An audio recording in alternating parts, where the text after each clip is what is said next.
چلتے پھرتے اذکار کرنے کا حکم۔ ہم صبح و شام کے اذکار مصروفیت کی وجہ سے بیٹھ کر نہیں کر پاتے، بچوں کا کھانا وغیرہ بنانا ہوتا ہے تو چلتے پھرتے ذکر کرتے رہتے ہیں،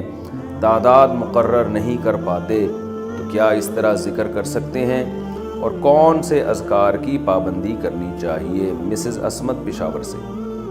بالکل جائز ہے، قرآن تو کیا کہتا ہے، یذکرون اللہ قیاما وقعودا وعلی جنوبہم، ہمارے نیک بندے ہر وقت اللہ کا ذکر کرتے ہیں، کھڑے ہوئے بھی، بیٹھے ہوئے بھی، لیٹے ہوئے بھی، تو سب طرح سے ذکر کرنا جائز ہے،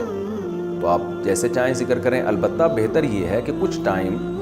توجہ کے ساتھ بھی ذکر کرنا چاہیے،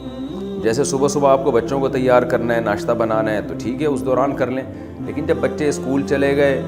آپ فارغ ہو گئی ہیں، تو آپ تمیز سے مصلی پہ بیٹھیں اور کچھ اللہ اللہ کر لیں توجہ کے ساتھ، ترجمہ مفہوم سوچ کے، تو اس کا دل پہ بہت اچھا اثر پڑتا ہے، اس میں بہت زیادہ ثواب ہے۔ تو یہ نہیں ہو سکتا تو ٹھیک ہے، چلتے پھرتے بھی ٹھیک ہے۔ باقی کون سے ذکر کرنے چاہیے تو حدیث میں بہت سارے اذکار ہیں، عام طور پہ میں 2 اذکار بتاتا ہوں جن کی حدیث میں بہت تائید ہے۔ ایک تو ہے تیسرا کلمہ سبحان اللہ والحمد للہ ولا الہ الا اللہ واللہ اکبر۔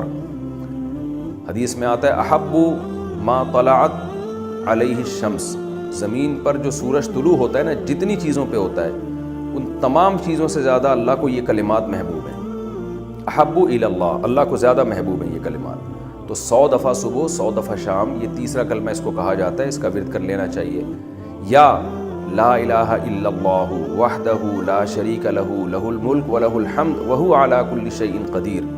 حدیث میں آتا ہے جس نے 100 دفعہ یہ کلمات پڑھے تو اسے بنی اسماعیل کے غلام آزاد کرنے کا ثواب ملے گا، اور اس سے زیادہ کوئی شخص نیکیاں کما ہی نہیں سکتا اس دن،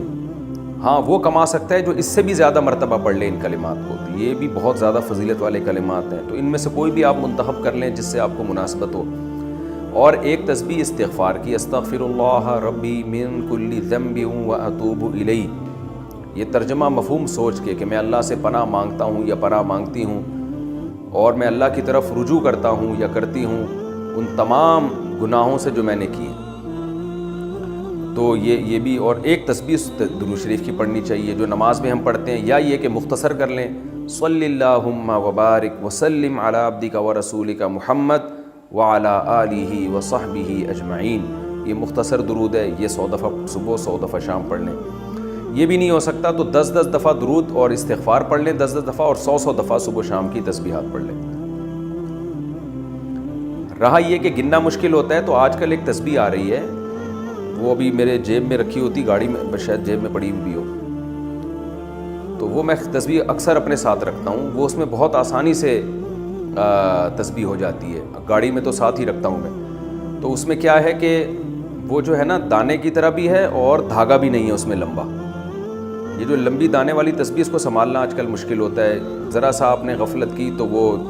دانے دائیں بائیں ہو گئے۔ اور ایک آتی ہے بٹن والی، یعنی سیدھے ہاتھ سے آپ بٹن دبا رہے ہوتے ہیں، وہ اس میں کمفرٹ نہیں ہوتا آدمی، زیادہ انگلی میں زیادہ فٹ نہیں ہوتی۔ ایک اور تسبیح آئی ہے آج کل، وہ تسبیح ہوتی ہے کہ وہ ہوتی بھی چھوٹی ہے اور اس میں دانے ہوتے ہیں، ایسے کر کے نا اس کو آپ گھماتے رہیں اور نمبر بھی نیچے سیو ہو رہے ہوتے ہیں، تو اس میں یاد رہتا ہے کتنی دفعہ پڑھی ہے، اور وہ دائیں بائیں بھی ہوتے نہیں ہیں دانے اس کے، وہ دیکھ لیں آپ، مل جائے گی آپ کو۔